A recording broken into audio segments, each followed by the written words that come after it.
everybody. I'm Ed Obai from the Walt Disney Archives. How are you doing today? Welcome to the Walt Disney Archives stage. It's a nice full crowd here. It's my honor to introduce to you Disney legend Joe Rhode, who will be talking about his great upcoming book, Floating Mountains.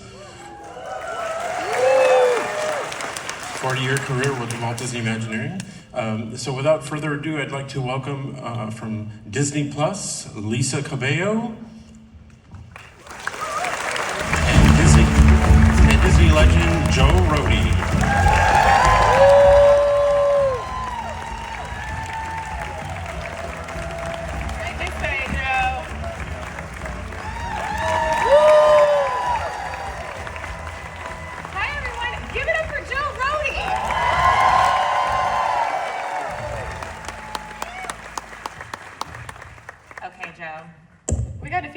Today. Yes, we do. This is pretty exciting. I think we should acknowledge, though, 2024, I don't know, something happened that year for you?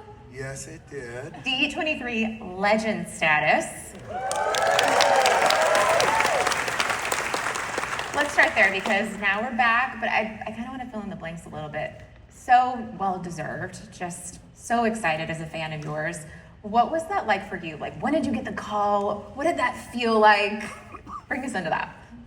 I have to confess that I was surprised. Bruce Vaughn called, say, oh, we're going to make you a Disney legend. And I thought, because in my mind, the calculus was, yes, I've done many, many things, but most of them are kind of National Geographic like, they're indigenous cultures, and not so much when I think of Disney legends, great castles and the great animated films. So I was surprised, but of course, tremendously honored. And, to stand there and there's 8 jillion people cheering for you is a great privilege, to yourself. People really want to know who you really, really are. So it's not like, hi, I'm Joe Rhode, I'm a senior VP, retired from Disney, I'm here to do X, Y, Z. No. It's like, where do you come from? How do you think? Why do you think that way? What is your value system? What are you bringing? What are you looking for? Who really are you? Now we can have a conversation. Now we can have some kind of relationship. And so because this book is quite a journey, and I'm not necessarily assuming that everybody who buys this book is like, oh, I know Joe Rhode. And that's an arrogant assumption. So you got to tell them, look, here's a person who I am. I'm some guy like this. And now I'm going to tell this story about my career and a bunch of stuff that happened. And there's lessons in it about creativity so that people know. So you don't have that assumption of like, oh, I don't need to tell you. We all know. Because who knows where this book will go. You also come from a very creative environment at home. Your parents, their roles and what they were doing, I just was kind of blown away in some of the things that you were around growing up as a kid. What can you tell us about that? So that's interesting too, because I think a lot of people, I don't come from a lot of money for a lot of reasons that are reflected on in this book, but both of my parents were creative. My dad was a cameraman. My mom had a career as an actress before she married my dad.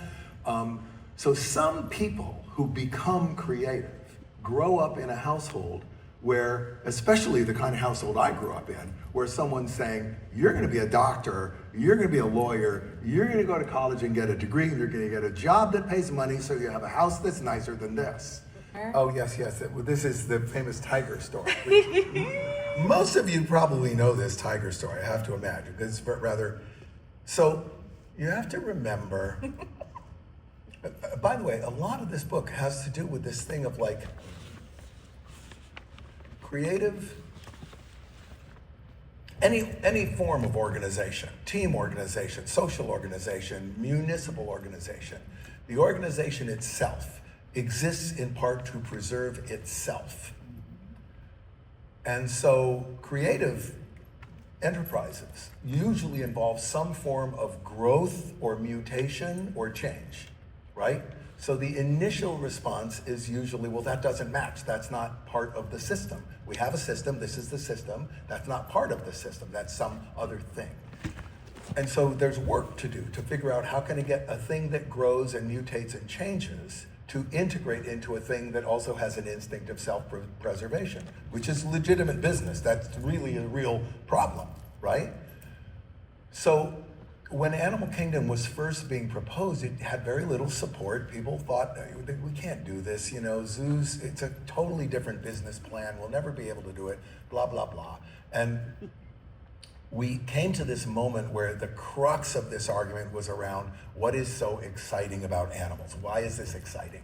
The problem here is we'd already presented data, tons of data, showing that they're very exciting. This is not a logical argument that we're now having. This is that other thing, that kind of like I'm scared to jump off the bridge kind of thing.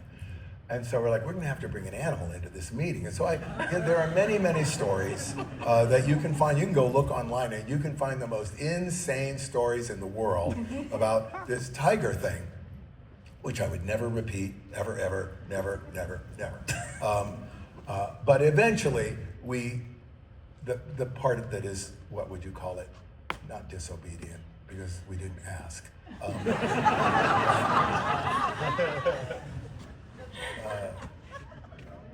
Anyway, the point is you have to do things sometimes that you're not asking to do.